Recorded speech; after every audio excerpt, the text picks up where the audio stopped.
Hello everyone, welcome to our channel. आज का हमारा टॉपिक है काउंटेबिलिटी एंड सेपरेशन एक्सियम्स। ये जो टॉपिक है इसमें हम first countable space, second countable space, Lindner of space, ये सब क्या होते हैं, इनकी प्रॉपर्टीज़ वो सब हम देखेंगे। तो स्टार्ट करते हैं हमारा आज का वीडियो। हमारा पहला टॉपिक है फर्स्ट काउंटेबल स्पेस। अब कब एक टोपोलॉजी का स्पेस फर्स्ट काउंटेबल स्पेस बनेगा, उसके लिए डेफिनेशन है कि अब first countable space is a topological space in which, अब डेफिनेशन वैसे इतनी सी है, there exist a countable local base at each of its points. इसके अगर सभी पॉइंट्स पर काउंटेबल लोकल बेस एग्जिस्ट करते हैं then a topological space is known as first countable space. ठीक, तो इतनी सी डेफिनेशन याद रखनी है। अब ये काउंटेबल, अब ये लोकल बेस क्या होते हैं ये मैं आपको डेफिनेशन नहीं बताइए क्योंकि इम्पोर्टेंट नहीं है, बस आप तो ये फर्स्ट काउंटेबल स्पेस की डेफिनेशन याद रखना कि what is the first countable space. Definition ये होगी, there exist a countable local base at each of its points. इसके सभी पॉइंट्स पर कोई ना कोई काउंटेबल लोकल बेस एग्जिस्ट करना चाहिए। फिर मैंने यहाँ नोट लगा के लिखा हुआ है कि फर्स्ट काउंटेबल स्पेस को कभी कभी हम फर्स्ट एक्सियम स्पेस भी बोलते हैं। तो अगर कहीं ये वर्ड लिखा हो फर्स्ट एक्सियम स्पेस तो उसका मीनिंग यही होगा फर्स्ट काउंटेबल स्पेस। ठीक है ना, दोनों अलग अलग नहीं होते, दोनों सेम ही होते हैं। अब इस पर बेस 5 थ्योरम है केवल इम्पोर्टेंट, जिसमें नंबर 1 में लिखा कि जितने भी डिस्क्रीट स्पेस होंगे वो सब फर्स्ट काउंटेबल होते हैं। सभी मैट्रिक स्पेस भी फर्स्ट काउंटेबल स्पेस होंगे। जितने भी यूजुअल टोपोलॉजी होंगे वो भी फर्स्ट काउंटेबल स्पेस होंगे। फिर नंबर 4 है कि एवरी सब space of a countable space is countable space. जितने भी सब स्पेस होंगे किसी भी फर्स्ट काउंटेबल स्पेस के वो भी सारे के सारे क्या होंगे, फर्स्ट काउंटेबल बनेंगे। And the property of being a first axiom space is topological property. अब इसका मीनिंग क्या होता है ये आपको अच्छे से पता है कि अगर कोई आप यहाँ पे मैपिंग लेते हो एक्स से वाई में, और अगर ये mapping 1 onto and continuous mapping है and this X is a first axiom space, तो फिर यहाँ पे ये जो वाई होगा वो भी क्या बनाएगा, फर्स्ट एक्सियम स्पेस। बट वो तभी होगा जब ये एफ जो होगा वो 1 onto and open mapping हो। तो ये मैंने अच्छे से बता रखी इस लाइन का मीनिंग क्या होता है, जो भी हमने T0 T1 T2 स्पेस पढ़े थे वहाँ पे। तो इसलिए मैंने इसका और करके यहाँ पर अथवा वाला पार्ट नहीं लिखा, बस ये लाइन लिख दी, तो आपको ऑटोमेटिकली क्लियर हो जाना चाहिए कि इसका मीनिंग क्या है। जो लैंग्वेज आएगी क्वेश्चन में वो यही लैंग्वेज होगी जो यहाँ लिखी हुई है, the property of being a first axiom space is, यहाँ पे फिल इन द ब्लैंक होगा एंड आंसर होगा टोपोलॉजिकल प्रॉपर्टी। ठीक, अब हम देखते हैं सेकेंड काउंटेबल स्पेस और उसकी कुछ इंपॉर्टेंट थ्योरम। अब ये नेक्स्ट डेफिनेशन हमारे सेकेंड काउंटेबल स्पेस। तो एक टोपोलॉजिकल स्पेस को हम सेकंड काउंटेबल स्पेस कहेंगे या फिर सेकंड एक्सियम स्पेस बोलेंगे if and only if there exist a countable base for T. बस इतनी सी डेफिनेशन है। अगर इस टोपोलॉजी के लिए काउंटेबल बेस एग्जिस्ट करता है then it is known a second countable space. If and only if दोनों साइड से ट्रू है। अगर कोई काउंटेबल बेस एग्जिस्ट करता है तो सेकंड काउंटेबल स्पेस होगा, और अगर कोई topological space second countable space है तो उसके लिए हमें कोई ना कोई काउंटेबल बेस मिल जाएगा उस टोपोलॉजी के लिए। ठीक है ना। फिर इस डेफिनेशन पे बेस यहाँ पे अगेन 5 इंपॉर्टेंट थ्योरम्स हैं। Number 1, every second countable space is the first countable space but converse is not true. जितने भी सेकंड काउंटेबल स्पेस होंगे सारे के सारे फर्स्ट काउंटेबल होंगे, but first countable second countable it is not necessary. फिर number 2 है एवरी सब space of a second countable space is second countable. जैसा अभी हमने फर्स्ट काउंटेबल के लिए पढ़ा था वैसे सेकंड काउंटेबल के लिए कि इसके जितने भी सब स्पेस होंगे वो सारे के सारे क्या बनेंगे, सेकंड काउंटेबल बनेंगे। फिर नेक्स्ट है एवरी ओपन कंटिन्यूस इमेज। एक मैपिंग है एक्स से वाई में, ये जो मैपिंग है वो कंटिन्यूस भी है साथ में ओपन मैपिंग भी है। Then every open and continuous image of a second countable space है सेकंड काउंटेबल। तो जो इसकी इमेज बनेगी एफ ऑफ एक्स, एक्स क्या है यहाँ पे सेकंड काउंटेबल स्पेस। अब इसकी इमेज लेनी है आपको, बट कौन सी इमेज लेनी है, ओपन प्लस कंटिन्यूस। तो ये जो ओपन प्लस कंटिन्यूस इमेज होगी सेकंड काउंटेबल स्पेस की वो भी क्या बनेगी, सेकंड काउंटेबल स्पेस ही बनेगी। ठीक, फिर नंबर 4 है second accountability is a topological property.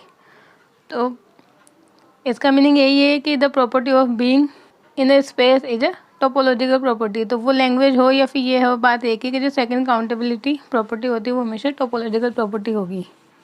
और लास्ट है कि अगर कोई टोपोलॉजिकल स्पेस है वो सेकंड काउंटेबल स्पेस है और उसके अंदर कोई कलेक्शन है C is a collection of disjoint open subset of x.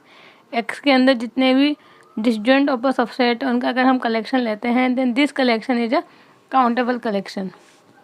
अगर जो टोपोलॉजिकल स्पेस है वो सेकंड काउंटेबल स्पेस है और उसके अंदर हम अगर कोई कलेक्शन लेते हैं डिसजॉइंट ऑफ अ सबसेट का, तो फिर हम बोलेंगे कि जो सी होगा वो क्या बनेगा, काउंटेबल कलेक्शन बनेगा। तो ये कुछ थ्योरम है और ये डेफिनेशन है सेकंड काउंटेबल स्पेस की। अब हम देखते हैं नेक्स्ट लिंडल ऑफ स्पेस क्या होगा। तो नाउ नेक्स्ट टॉपिक है हमारा लिंडल ऑफ स्पेस।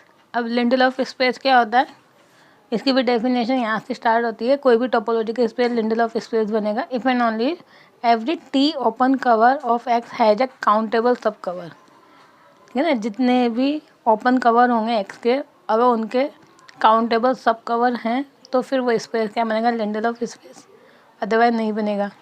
ठीक, तो जैसे कॉम्पैक्ट सेट की डेफिनेशन थी उसी तरीके से कि every open cover have a finite सब कवर, तो कॉम्पैक्ट स्पेस बनता है। और अगर every open cover have a countable सब कवर तो लिंडल ऑफ स्पेस बनेगा।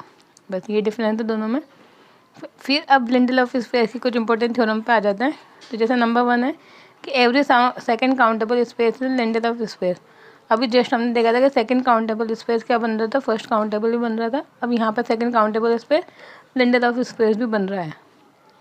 और इस स्टेटमेंट का मीनिंग क्या हुआ कि every open cover of a second countable space has a countable सब कवर। तो वही सेम लिंडल ऑफ स्पेस की डेफिनेशन को यहाँ पे लिख दिया गया है।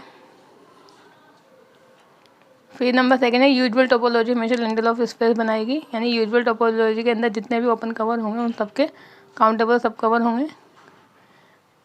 अभी तक हम जितनी भी थ्योरम पढ़ रहे थे वहाँ पे लिख रहे थे कि every metric space is a date date dash, जो भी स्पेस बन रहा था। बट यहाँ पे इफ एंड ओनली इफ आ गया कि कोई भी metric space Lindell of space तभी बनेगा जब वो सेकंड काउंटेबल होगा।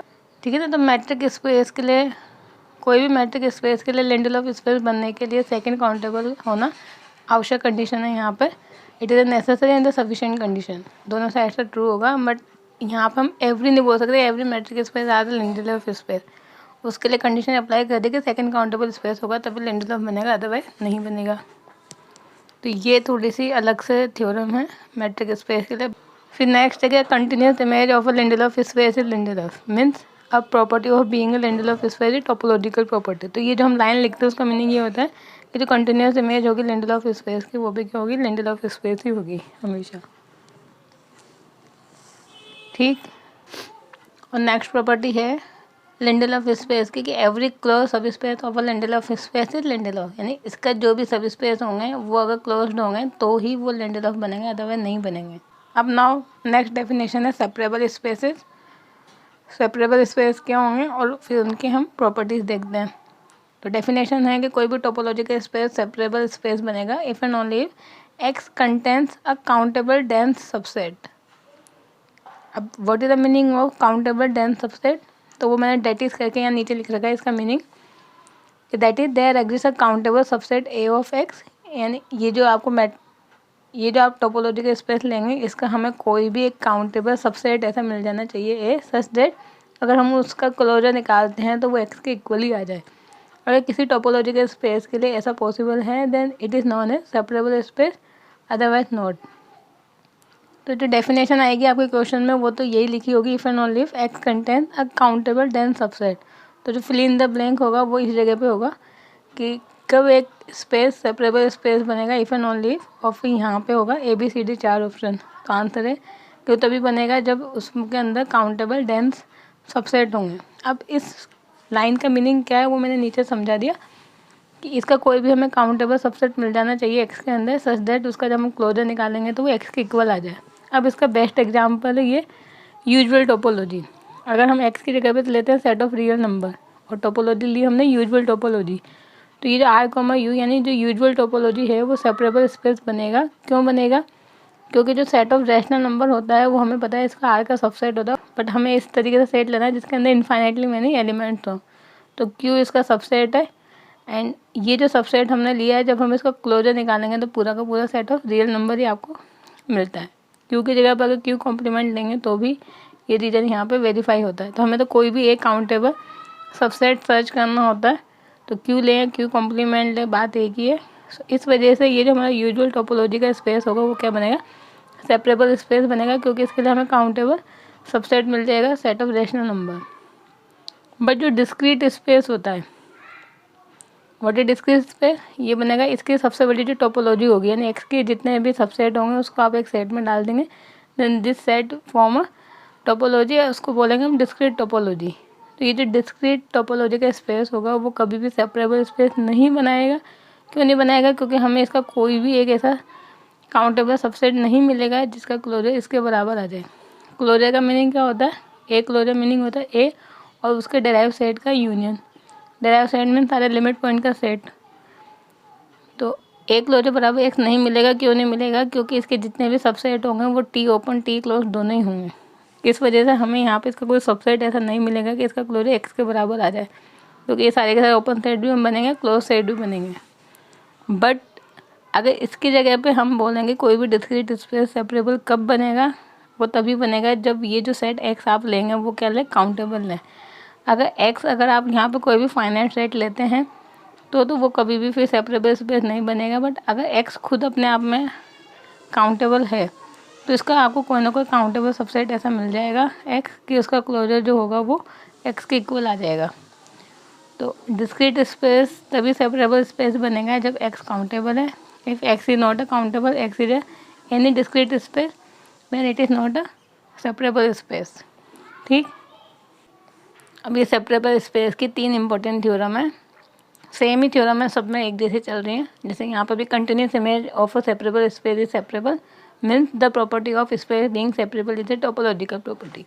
तो ये लाइन होती है, इस लाइन का मीनिंग ये होता है जो मैंने ऊपर लिखा हुआ है कि continuous image of a separable space is separable. फिर नंबर 2 है कि every second countable space is separable. अभी जस्ट हमने पढ़ा था कि every second countable space is the Lendl of space and every second countable space is the first countable space. तो वो जो चीज़ है वो मैंने यहाँ पे एरो डायग्राम से भी पता रखा है कि जो सेकंड काउंटेबल स्पेस होगा वो सेपरेबल स्पेस भी होगा, वो फर्स्ट काउंटेबल स्पेस भी होगा और वो लेंडल ऑफ स्पेस भी होगा। तो ये जो सेकंड काउंटेबल स्पेस होगा वो इम्प्लाइज करेगा इन तीनों को। ठीक, और जो कॉम्पैक्टनेस होता है वो इम्प्लाइज करता है लेंडल ऑफ स्पेस को। तो वो मैंने साथ के साथ यहाँ पे बता दिया। तो ये जो हम अलग अलग लिख रहे हैं उसको मैंने यहाँ पे एक डायग्राम से शो कर दिया कि this condition implies this one, this and compactness is also implies Lindelöfness. And the last theorem है कि जो मैट्रिक स्पेस होती है वो सेपरेबल स्पेस तभी बनेगा if and only if it is a second countable space. तो just अभी हमने देखा था लेंडल ऑफ स्पेस में भी कि कब एक मैट्रिक स्पेस लेंडल ऑफ बनता है, जब वो सेकंड काउंटेबल होता है। Same thing with matric space separable space कब बनेगा, जब वो सेकंड काउंटेबल स्पेस होगा। है ना, तो इन दोनों में केवल डिफरेंट है, बाकी तो सब में हम ये लिखते हैं कि every metric space is T0 T1 T2 T3 सब स्पेस बनेंगे। तो ये हमारा ये टॉपिक जो है काउंटेबिलिटी एंड सेपरेशन एक्सियम्स, ये हमारा कंप्लीट होता है। अब टोपोलॉजी में बस 1 या 2 वीडियोस और है जिसमें हमारी पूरी टोपोलॉजी कंप्लीट होती है अब। ठीक, तो अब इसके बाद हम स्टार्ट करेंगे हमारा रिंग फील्ड इंटीग्रल डोमेन और डायरेक्ट प्रोडक्ट ग्रुप। ठीक है ना, तो I hope guys you like this video and if you like then please like share and subscribe our channel and thank you for watching my videos guys. Thank you.